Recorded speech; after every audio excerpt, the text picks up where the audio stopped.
Pastor, que Deus te use. Seja muito bem-vindo ao nosso distrito de Abreu Lima, que não é mais distrito de Abreu Lima não, viu? É distrito assim mundial, né? Porque a internet é mundial. E a gente quer aqui dizer ao senhor que o senhor é muito bem-vindo, né? E também dizer que o pastor José está muito feliz por o senhor ter aceito o convite de trazer a mensagem para nós hoje. Que Deus lhe use. Amém. Amém. Vocês conseguem me ouvir perfeitamente aí, né? Tá tudo Sim, certinho? perfeitamente. Uhum. Bom, glória a Deus por isso. Muito bem, queridos. Vamos umedecer um pouco mais esses momentos com um momento de oração. Quanto mais a gente orar e pedir a Deus que nos use e fale conosco nessa noite, melhor, né? Então vamos mais uma vez descansar no Senhor. Feche seus olhos. Maravilhoso Deus e poderoso Pai, obrigado por nos encontrarmos, Senhor, apesar de distantes, pela fé nos encontramos em Tua casa de oração, porque estamos todos reunidos para ouvirmos a Tua palavra. Queremos que o Senhor nos entregue nesta noite o pão do céu, que é a Tua palavra, lave as nossas mãos para recebê-lo, nossas mentes sejam preparadas por Teu Espírito. Usa-nos, ó Deus, para falar e também para aprender com a Tua palavra, e todos aqueles que estão ouvindo também sejam, ó Deus, alcançados por Teu Espírito e alimentados para viverem uma nova vida contigo, entendendo como se processa a salvação. Tire de nós tudo que é ruim, tudo que é mal, dar-nos um espírito de tranquilidade, paz, a fim de que a voz do Espírito possa ser ouvida. Essas bênçãos te pedimos agradecidos, em nome de Jesus. Amém. Amém. Muito bem, queridos. Hoje nós não temos muito tempo e, em função disso, eu vou deixar para um outro dia, quando a gente tiver uma segunda oportunidade, eu poder contar para vocês aqui um pouco do meu testemunho e tudo que nós temos vivenciado e passado nesses últimos meses. Mas eu gostaria de, resumidamente, dizer para vocês que nós passamos um período muito difícil, eu e minha família, vocês já sabem mais ou menos da história. Num período de um mês, nós perdemos nossa mãe, eu fui hospitalizado com Covid, fiquei muito mal, entre a vida e a morte. Deus me tirou de lá de forma milagrosa, operando um milagre físico e um milagre ainda maior, um milagre espiritual, que é considerado por todos os teólogos e até a própria senhora White, que é o maior de todos os milagres, é a transformação de um homem, é o maior milagre da natureza.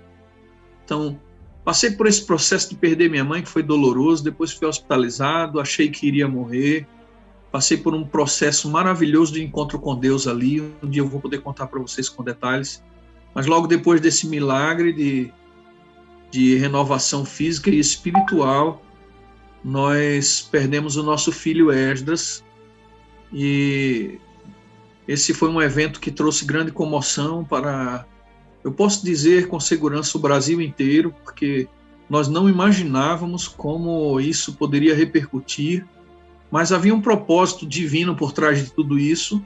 Deus estava abrindo caminhos e preparando as pessoas para algo muito maior. E eu considero que o sono do meu filho Esdras trouxe para a gente um dos maiores milagres também, que é o milagre do testemunho após a morte. É um milagre que eu chamo milagre de Zaqueu. De Zaqueu não, de Eliseu, que ao ser soldado, ao ser jogado na cova de Eliseu, a Bíblia diz que ao tocar nos ossos de Eliseu, o soldado ressuscitou. Então, Eliseu estava morto, mas o milagre de sua vida continuava. Veja que coisa linda, né? E eu vejo na vida do meu filho Esdras também essa coisa maravilhosa. Depois que ele dormiu, Deus me deu a alegria de conhecer muitas pessoas que haviam sido tocadas, que haviam sido abençoadas com o ministério da música e o ministério da palavra que o Esdras desempenhou, né? Louvado seja o nome de Deus por isso. E é isso, queridos, tudo isso serviu para me ensinar muita coisa e eu vou tentar passar para vocês hoje um pouco do que Deus me ensinou. Eu dei um tema para essa mensagem e, na realidade, essa mensagem é uma exclamação de Deus para a igreja. Deus está dizendo para nós, através de toda essa crise, de tudo que está acontecendo, de tantas perdas, de tantas mortes, Deus está dizendo para mim e para você assim: chega de andar em círculos. Chega de andar em círculos. Por que eu dei esse tema para essa mensagem, queridos? Porque eu me inspirei num texto que está em Deuteronômio, capítulo 2, e o verso 2 e 3. Eu vou pegar minha Bíblia aqui para ler com vocês.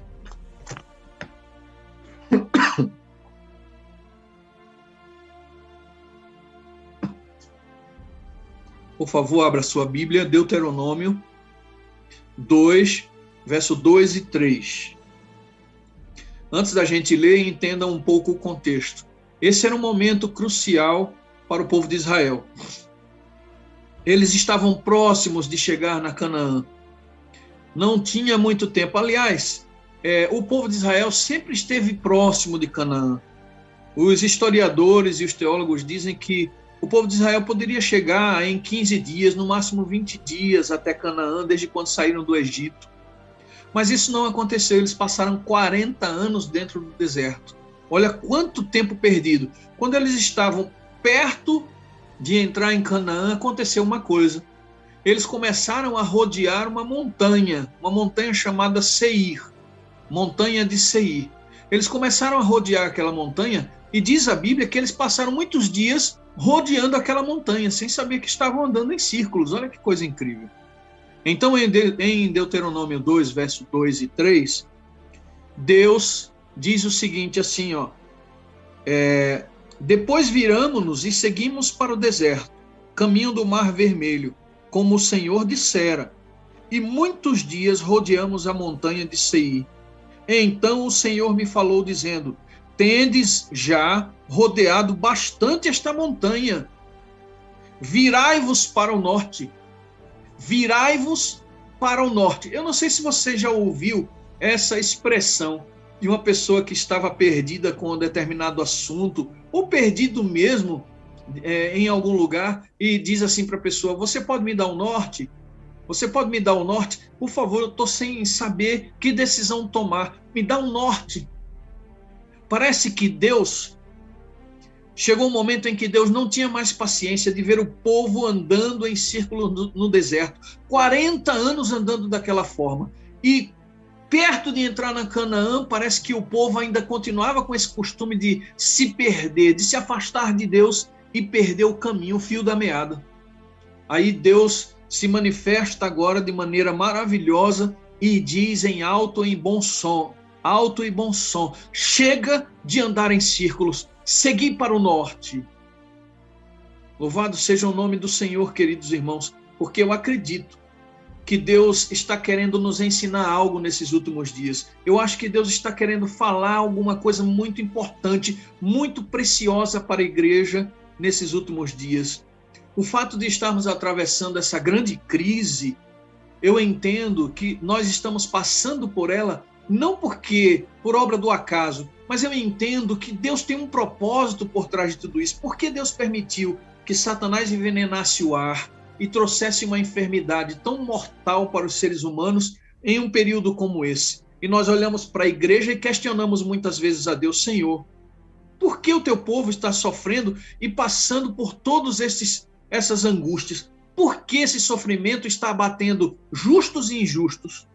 Deus está tentando nos ensinar alguma coisa, queridos, e eu acredito que esse ensino encontra eco nesse texto que nós acabamos de ler, quando Deus diz ao povo de Israel: chega de andar em círculos, segui para o norte. Deus está dizendo para mim e para você nesta noite, está falando para a sua igreja a nível mundial: chega de andar em círculos, estamos bem perto da Canaã celeste e é hora de seguirmos para o norte. Senhor Deus, eu digo agora em oração: Senhor Deus, dá-nos o norte, Senhor, ponha-nos de volta no caminho, ó Pai, para que possamos adentrar a Canaã celeste o mais rápido possível. Amém. Louvado seja o nome do Senhor, porque nós não aguentamos mais esse mundo, essas dores. Eu sei que muitos de vocês, como eu, tem sido afetado por essas dores, por essas angústias que temos atravessado. Muitos de vocês perderam entes queridos, amigos, conhecidos, pastores, né? Tantos homens de Deus que morreram. O próprio pastor que falou com Esdras pouco antes do meu filho ser entubado, quando ele estava angustiado e preocupado com o fato de ser entubado, Deus enviou um pastor que também estava com Covid do lado dele para falar com ele e dizer para o meu filho: não tenha medo. E aquele pastor, mesmo em face da morte, ainda olhou para a vida e permitiu que Deus o usasse poderosamente para dizer para o meu filho: não tenha medo, o Senhor está com você. E eu tenho convicção do reencontro com meu filho, tenho convicção do reencontro com esse pastor que saiu da sua cama com dificuldade e falou do amor de Deus para o meu filho, para que meu filho tivesse paz de espírito naquele momento tão difícil. Queridos, Deus está movendo o mundo, Deus está sacudindo a igreja. Nós estamos passando por um período agora em que quem quer adorar a Deus não precisa mais ir para a igreja, apenas liga o computador, liga o celular e a igreja está dentro da sua casa. Mas esse grande movimento fez também com que muitas pessoas se afastassem e aproveitassem esse momento para se definir ou se posturar diante de Deus. Infelizmente, queridos, muitos estão tomando decisões negativas a seu respeito, decisões nocivas a respeito da sua própria vida, da vida da sua família. Num tempo em que Deus está clamando para buscá-lo, muitos estão se afastando dele. Que Deus tenha misericórdia de nós, queridos. Mas ele está nos dando um norte. E todas as vezes que Deus tenta nos dar um norte e que alguém chega e faz um grande apelo e diz assim: olha, Jesus está voltando, nós estamos prestes a entrar na Canaã, por favor, precisamos fazer alguma coisa. Quando o apelo é feito, quando homens se levantam em toda parte para dizer: o Senhor Jesus está voltando, a Canaã está perto, sabe o que acontece, querido? Uma coisa natural acontece com o povo. O povo começa a achar que podem comprar a Deus com sua obediência ou com sua transformação no que diz respeito a algumas atitudes. E aí os homens começam a se posicionar diante de Deus e dizer: Senhor, o que é que nós podemos fazer para herdar a vida eterna? Vocês lembram dessa pergunta? O que podemos fazer para herdar a vida eterna? Alguém perguntou isso a Cristo e Cristo disse: guarde os mandamentos. Apenas testou o jovem rico naquela hora. Guarde os mandamentos. O jovem rico disse: eu já faço isso há muito tempo. Jesus queria que ele dissesse isso mesmo, para que ele entendesse que mesmo guardando os mandamentos, ele ainda continuava vazio, se sentindo perdido. Aí Jesus então diz: uma coisa te falta, a mais importante.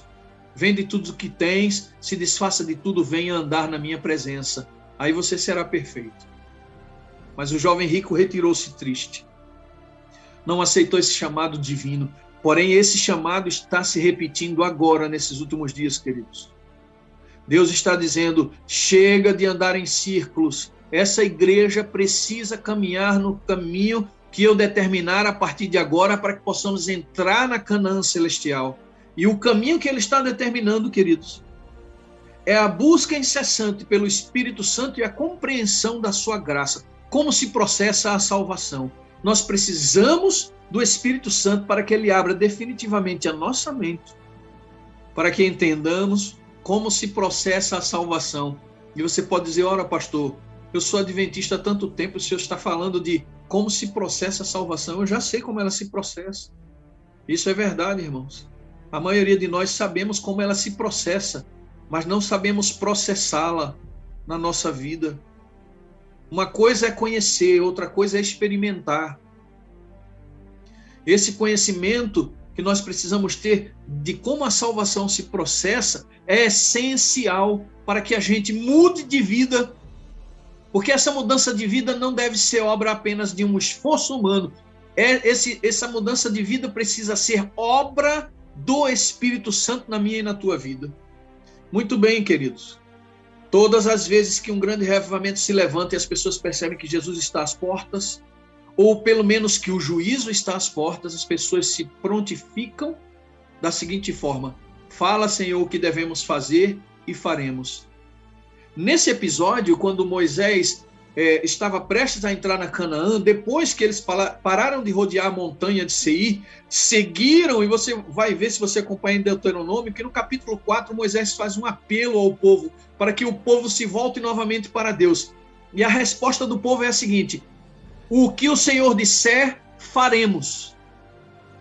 Observe, apesar de parecer uma posição muito especial do povo, não era.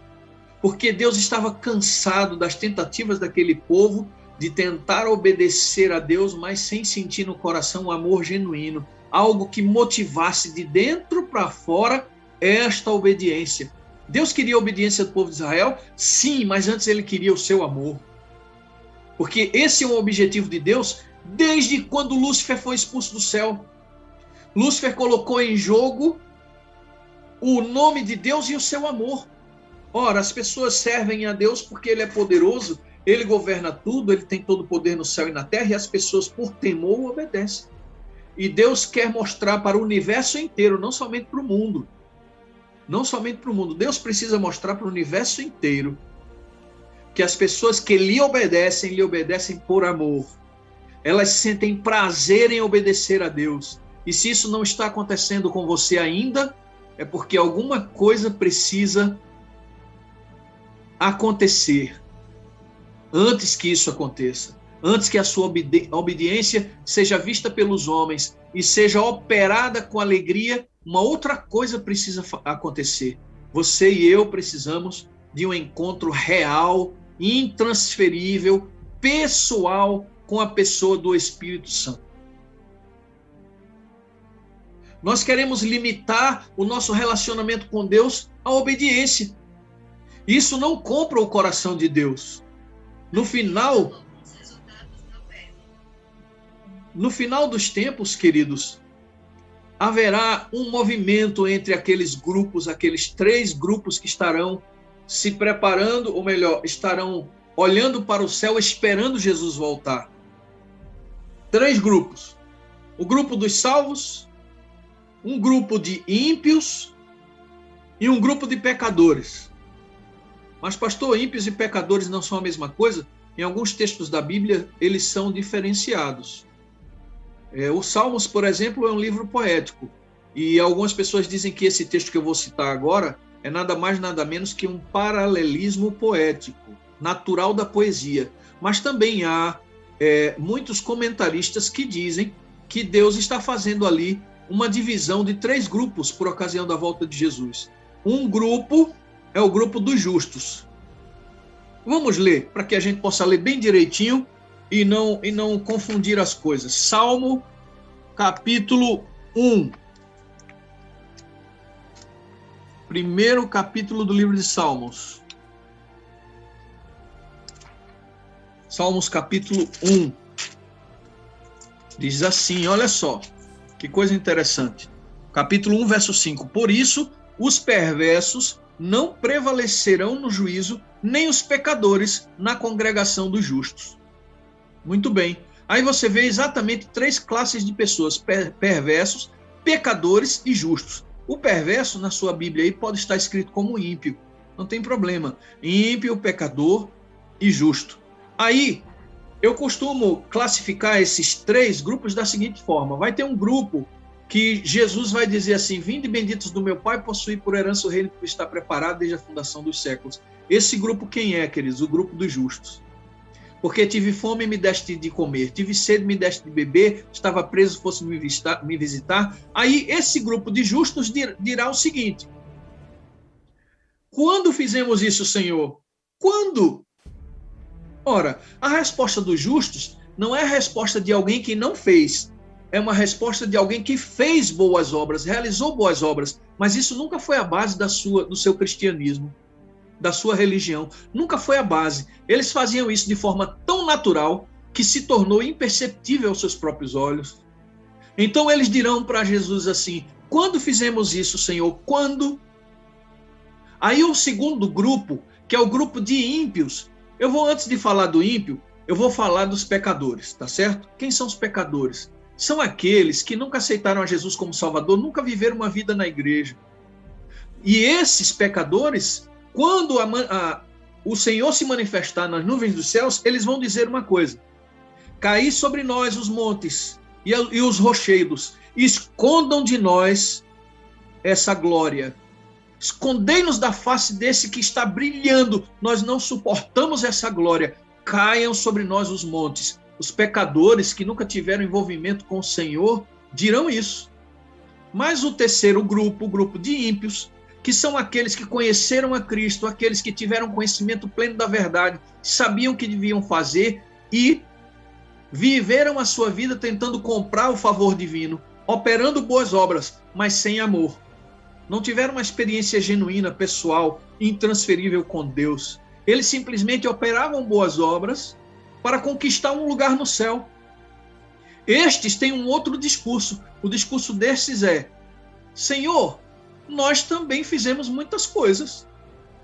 Nós expulsamos demônio, realizamos curas, demos esmolas, fizemos muitas coisas. E o Senhor dirá claramente: apartai-vos de mim, malditos, para o fogo que está preparado para o diabo e seus anjos, porque eu não conheço vocês. Irmãos, esta é uma mensagem muito dura, muito difícil de se engolir, mas nós precisamos começar a pensar sobre isso. Como é que esses dois grupos apresentam obras diante de Deus, porém um grupo faz menção às suas obras e reclama que o Senhor não está enxergando as suas obras. E um outro grupo diz: não conhecemos essas obras boas que realizamos, não lembramos delas, Senhor. Ou melhor, diz: não conhecemos, não é isso que eles dizem. Eles dizem: Senhor, não lembramos quando isso aconteceu, mas Deus lembra. E Deus sabe todas as vezes que nós operamos boas obras. Aí você não precisa se preocupar agora, nesse momento da mensagem, pensando: meu Deus, eu preciso começar a obedecer, eu preciso começar a fazer as boas obras, para ouvir isso de Deus. Tive fome e me deste de comer. Não, querido, sua preocupação não é com o que você deve fazer. Isso deve ficar em segundo, terceiro e quarto plano. O seu primeiro objetivo agora é ir à presença do Senhor todos os dias em oração, em busca intensa do Senhor, da unção do Espírito Santo, porque é Ele que vai te capacitar para as boas obras. Você vai sim realizar boas obras, mas você não vai fazer isso tentando comprar o favor de Deus. Você não vai fazer isso para tentar aliviar a consciência. Você irá operar as boas obras, porque o Espírito Santo encheu você de vontade de agradar a Deus, porque você o ama. Esse é o sonho de Deus, mostrar ao universo inteiro que as pessoas que obedecem a Ele o fazem por amor. O fazem porque possuem no seu coração um amor incontrolável pelo Senhor Jesus Cristo. O Espírito Santo concedeu esse amor. O Espírito Santo conduziu você a Cristo, mostrou a você o tamanho do amor de Cristo. E você pode dizer para mim agora: pastor, será que isso já aconteceu comigo? Eu não sei, queridos. Mas você pode saber. Porque se você tem vontade de fazer o que agrada a Deus, e o seu coração, quando você sente essa vontade, está cheio de alegria, eu posso afirmar para você que o Espírito Santo começou uma obra maravilhosa na tua vida, e a Bíblia diz que Ele vai completar essa obra até o último dia. Ah, meu querido irmão, minha querida irmã, Deus não quer apenas a sua obediência, Deus quer o seu amor. Ele mesmo disse: misericórdia quero e não sacrifício. Porque esse povo me honra com os lábios, mas o seu coração está longe de mim. Não adianta honrar com os lábios, não adianta nem honrar com a obediência. É preciso que o coração esteja lá. É preciso que o coração esteja nas mãos do Senhor, que Ele possua o teu coração e que você e eu possuamos o coração de Deus. Porque Ele não faz nenhum tipo de negócio diferente desse. É o seu coração pelo dele, porque Ele nos amou primeiro, e Ele entrega para mim o seu amor, e Ele quer receber de volta o seu amor, o amor que você tem para dar para Ele. E nós não somos capazes de amá-lo, queridos. Nós não somos capazes de obedecê-lo perfeitamente. A perfeição não poderá ser alcançada enquanto estivermos aqui nessa terra. Mas se o nosso coração for cheio de amor, nós estaremos sempre lutando com alegria e nos esforçando com alegria para operar boas obras e agradar a Deus, não para comprar o céu, mas com a certeza profunda e intensa de que nós já somos cidadãos dos céus. Louvado seja o nome do Senhor. Certa pessoa, uma pessoa que me acompanha no meu canal, escreveu para mim, respondendo a um vídeo que eu tinha acabado de gravar. Ela escreveu dizendo assim: pastor, o senhor falou a respeito dos pecados, que nós precisamos amar a Deus ao ponto de não amarmos mais o pecado. Mas e quando a gente peca voluntariamente, pastor? Quando a gente sabe que é errado, a gente planeja, vai lá e faz. Ah, meus irmãos, eu tremi quando ela me perguntou isso, porque eu tinha que responder à luz da Bíblia. O povo de Deus não pode viver cometendo pecados voluntários. Sabe aquela expressão de Paulo? Miserável homem que sou, quem pode me livrar deste corpo de morte? Porque o que eu quero fazer não faço, e aquilo que faço é o que não quero. As pessoas usam esse texto para justificar os seus pecados voluntários, mas ele não se refere aos pecados voluntários, deliberados, pensados, planejados. Não. Aquela expressão de Paulo se refere aos seus pecados involuntários. Quando eu tenho uma discussão com a minha esposa e eu não consigo segurar o meu ímpeto e acabo dizendo alguma coisa que lhe magoa. Aí depois eu penso, eu não deveria ter dito aquilo, meio que me pegou de surpresa, involuntariamente eu pratiquei aquele pecado. Um pensamento que chega de repente na sua mente e você dá guarida para ele, aí de repente você pensa, meu Deus, eu não devo estar pensando nisso, cogitando essas coisas, afasta isso de mim, me perdoa. Você pecou, mas de forma involuntária. Deus quer que você tenha um relacionamento com ele de forma que você o ame de tal maneira que seja capaz de dizer não aos pecados voluntários. Aí eu tive que dizer a essa moça, olha, o que a Bíblia diz é o seguinte, está em Hebreus 10, verso 26. Porque se pecamos voluntariamente, depois de termos recebido o conhecimento da verdade, já não resta mais sacrifício pelo pecado. Olha que coisa dura, queridos. É por isso que eu e você precisamos passar por um processo que todos já conhecem, um processo de conversão. E não se admire ao ouvir isso, porque Jesus disse ao próprio Pedro, quando você se converter, Pedro, confirma teus irmãos. E Pedro ficou chateado com isso. Pedro achava que era convertido. Talvez alguns de nós fiquemos chateados quando ouvimos alguém falar isso, que a gente precisa se converter, mesmo depois de tanto tempo de igreja. Pedro estava na convivência com Jesus, contemplando os gestos de Jesus, ouvindo sua voz, mas ainda era cheio de problemas terríveis de caráter. Ele mesmo disse para Jesus nessa hora, ele disse, Senhor, se tu fores para a morte, eu irei contigo, se fores preso, eu irei também. Jesus desmascara Pedro ali e diz que ele não é convertido, porque Jesus diz assim, olha, em verdade te digo que antes que o galo cante, você vai me negar 3 vezes. Isso aconteceu. Ele teve medo, se acovardou, não encarou dizer para as pessoas, eu sou seguidor do Senhor Jesus Cristo, temeu pela sua própria vida. Ele ainda não estava preparado, convertido. Porque, queridos, depois de convertido, Pedro se tornou um dos mais poderosos apóstolos de Cristo, ao ponto de encarar a cruz de uma maneira muito mais dolorosa e difícil do que a cruz do seu Senhor.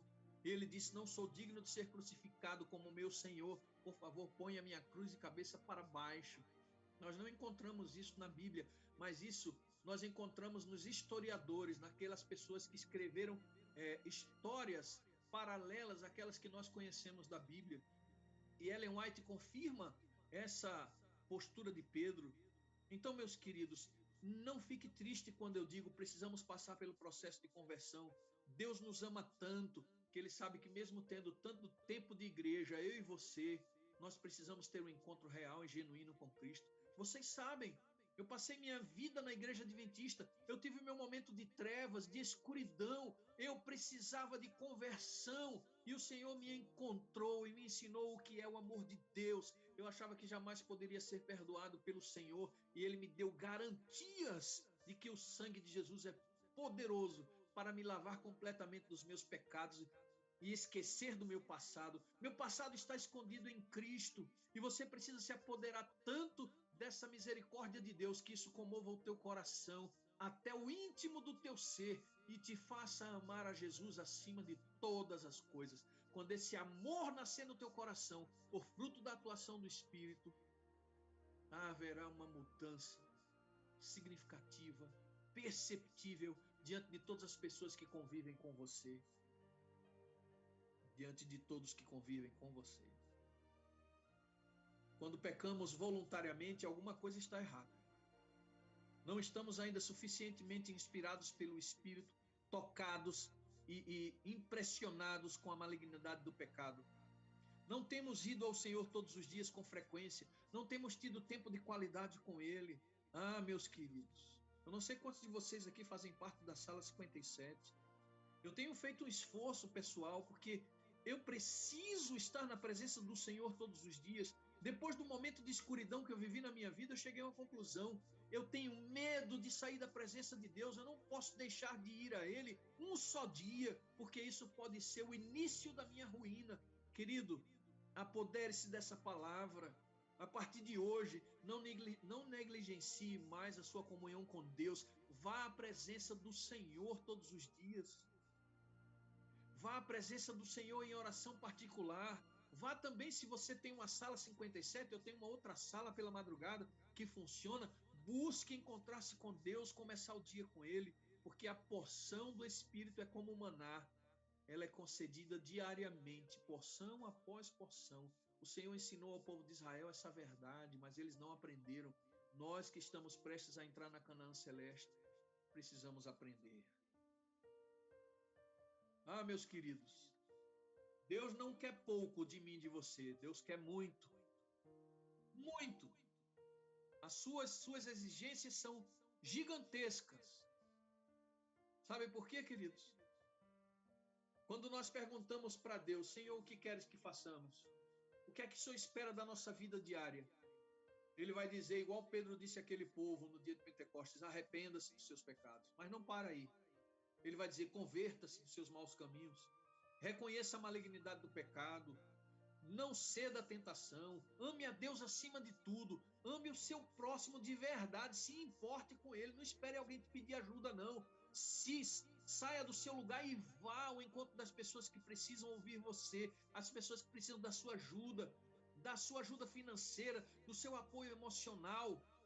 Tem muita coisa. Não deseje mal para ninguém, não tenha ódio de ninguém, porque só em desejar você já está assassinando. Quem deseja mal para o próximo é assassino, disse o Senhor Jesus. Quem deseja a mulher do próximo em pensamento já adulterou. Parece que as exigências são muito grandes para nós e verdadeiramente são, irmão. Ele diz, liberte-se do orgulho, deixe de lado a maledicência. É tanta coisa, meus irmãos, não se resume apenas ao mandamento. As exigências são gigantescas, mas a providência é maior. Essa foi uma frase que Deus me deu enquanto eu estava pregando numa sala como essa, num lugar como esse, pela internet. Eu preparei todo o sermão, estava pregando o sermão para aquela sala e de repente me veio essa frase no meio do momento que eu estava falando sobre justificação pela fé. As exigências são grandes, impossíveis de serem atendidas. Nós não temos condição de produzir amor, não temos condição de amar perfeitamente nosso irmão, amar a Deus, abandonar o orgulho, obedecer à lei. Não sabemos fazer o bem, queridos. Esquece, não tem condição.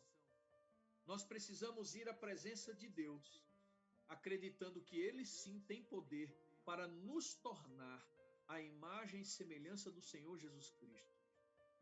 Justificação pela fé também envolve crer de que aquele que nos chamou providenciará não somente a justificação, mas providenciará a santificação para depois nos conceder a glorificação. Louvado seja o nome do Senhor. Mas será que é assim mesmo, pastor? Você me pergunta. Eu preciso terminar apresentando para você todos os textos que me dão base e autoridade bíblica para declarar que é Deus quem se responsabiliza pela sua obediência Ele fará você obedecer de forma tão natural que lá no último dia você esquecerá tudo que fez de bom, porque foi voluntário, ou melhor, foi involuntário. Você fez, mas fez porque o Espírito Santo estava agindo em você. Você agiu com amor e você fez com tanta naturalidade que você não prestou atenção nisso. O seu foco estava na pessoa de Jesus. O Espírito Santo te conduziu a amá-lo tanto que as tuas obras foram obras de gratidão. Você passou a obedecer por amor, por misericórdia, não por sacrifício. Bendito seja o nome do Senhor. Eu peço que você agora pegue uma caneta e comece a anotar os textos que eu vou te dar. Porque quando eu iniciei essa mensagem dizendo que o Senhor Jesus disse: chega de rodear essa montanha, seguir para o norte, Deus está nos dando um norte nesses últimos dias.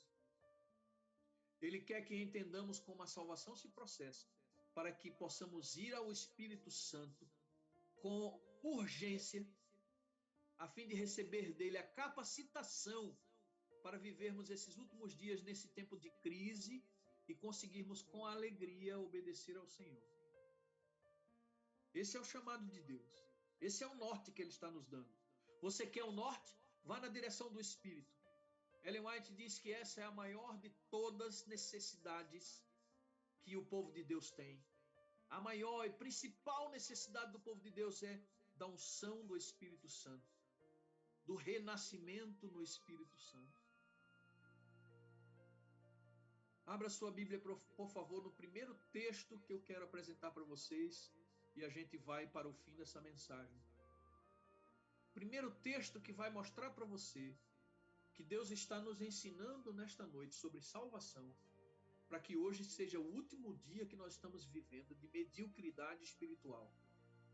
Daqui para frente, meu querido, você vai viver vida abundante no Senhor Jesus. Porque agora você sabe qual é o caminho. E o Senhor está dizendo qual é o norte. Então fica atento. Primeiro texto está em Levítico 20 e o verso 8.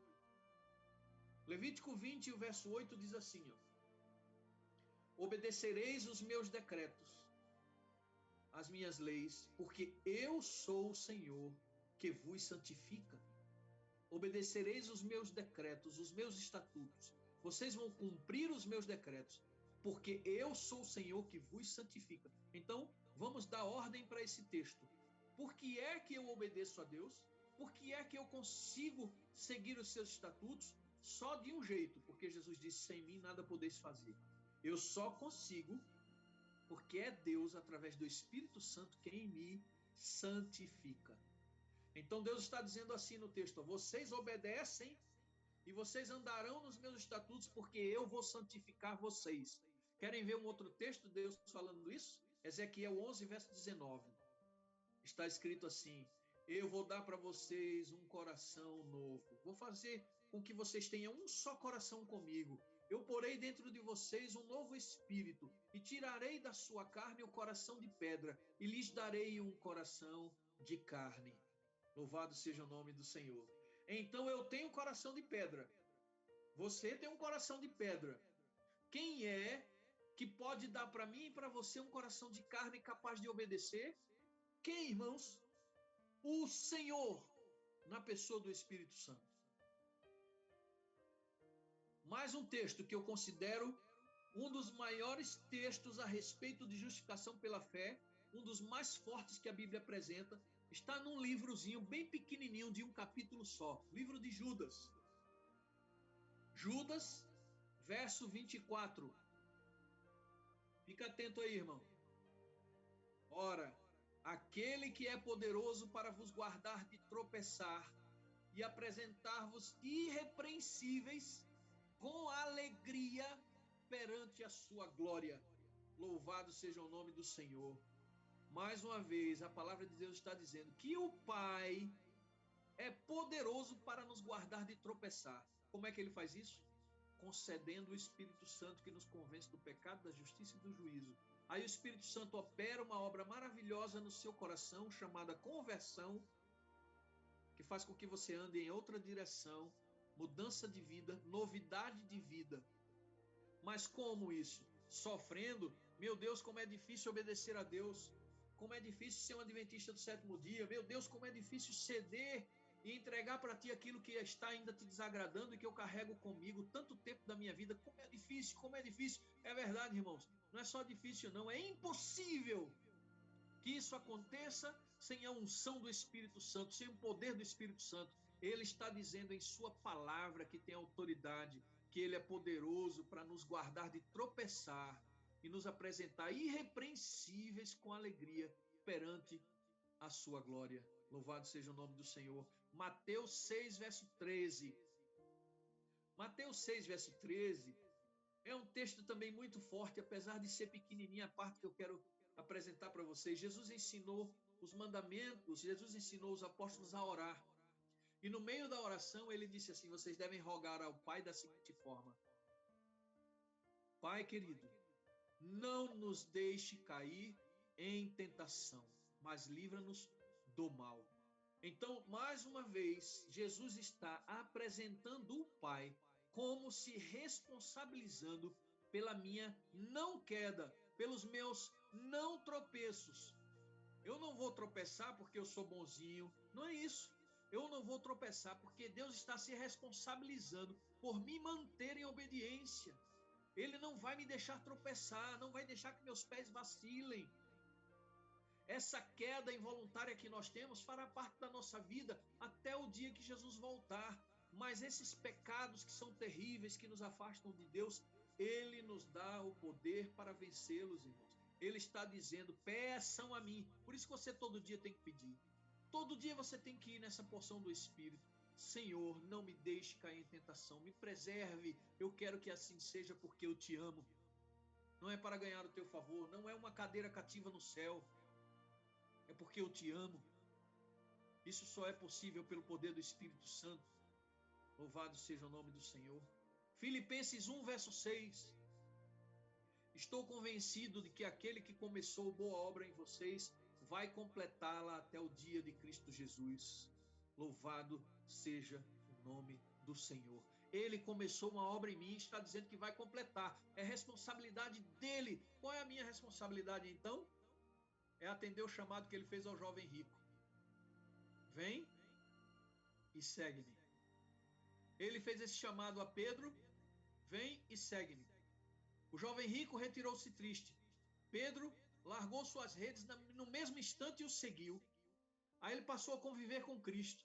Foi visto como um covarde, como um mentiroso, como um traidor. Mas à medida que ele foi convivendo com o Salvador, ele foi sendo aperfeiçoado até conseguir refletir a imagem e semelhança do Senhor Jesus Cristo. Esse é o processo da vida cristã. Convívio com o Senhor, convivência com o Senhor Jesus Cristo na pessoa do Espírito Santo, que nos leva a Cristo todos os dias. É isso que transforma o homem, é isso que faz com que Pedro, aquele homem bruto, se transforme num homem tão amoroso, tão gentil, tão cheio de poder. Filipenses 2, verso 13. Porque Deus é o que opera em vós, tanto o querer como o efetuar, segundo a sua boa vontade. Filipenses 2, verso 13. É Deus quem opera em vós, tanto o querer quanto o efetuar. Percebem, queridos? A autoridade bíblica nos ensinando nesta noite que é Deus que é responsável por nos conduzir em obediência. E por final, para a gente entender o papel do Espírito Santo em todo esse processo, Paulo diz que a salvação não é recebida por obras. Está escrito na carta que ele escreveu a Tito 3, verso 5. Ele diz que a salvação não é recebida por obras, mas pelo trabalho do Espírito Santo na vida do homem. Vamos ler? Não por causa de alguma atitude justa que pudéssemos ter praticado, mas devido à sua boa vontade, ele nos salvou por meio do lavar regenerador e renovador do Espírito Santo. Louvado seja o nome do Senhor, glorificado seja o nome do Senhor para sempre. porque Ele proveu todas as coisas para mim e para a tua salvação. É por isso que Ele disse: o meu jugo é suave e o meu fardo é leve. Quando você vê um crente se lamuriando, cheio de murmuração, triste com a vida cristã, dizendo: ah, não consigo, tá tão difícil, ele está lutando errado, meu querido, porque essa luta é do Senhor Jesus Cristo. Ele obedeceu perfeitamente, e a nós concedeu o Espírito Santo para nos conduzir em obediência. Justificação pela fé é acreditar também que aquele que nos justifica também nos santifica. Agora, se eu não vou a Ele, não tem chance. Por isso eu quero convidar você a orar nesse momento e dizer para Deus: Senhor, eu quero iniciar esse processo no caminho certo. Chega de andar em círculos, seguir para o norte. Senhor, obrigado por me dar esse norte. Fecha seus olhos e ore comigo.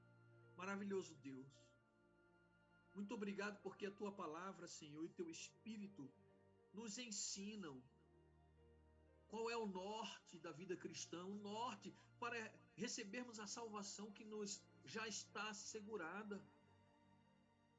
Obrigado, ó Deus, por tudo que o Senhor tem realizado em nossas vidas. O Senhor realizou uma obra completa de salvação, Senhor. O Senhor nos deu todas as coisas necessárias para encontrarmos um dia contigo e vivermos eternamente. O Senhor nos justifica, o Senhor nos santifica, o Senhor nos glorifica. Bendito seja o teu nome, ó Pai. Ajuda-nos a carregar essa única cruz que o Senhor nos deu para carregar, que é a cruz da comunhão, a cruz do relacionamento contigo, porque pela fé acreditamos que seremos transformados, moldados à tua imagem e semelhança. Isso vai acontecer ou até o dia da nossa morte, ou até o dia de Cristo Jesus voltar. Por isso precisamos viver com fé, Senhor. Nos ajude. Precisamos viver alegres, certos da salvação em Jesus. Nos ajude a permanecermos em tua presença, a te buscarmos todos os dias, a termos um encontro contigo todos os dias, para que esta salvação nos seja presenteada todos os dias. Essas bênçãos nós pedimos, agradecidos, porque oramos em nome do Senhor Jesus Cristo, teu Filho amado. Amém, amém e amém.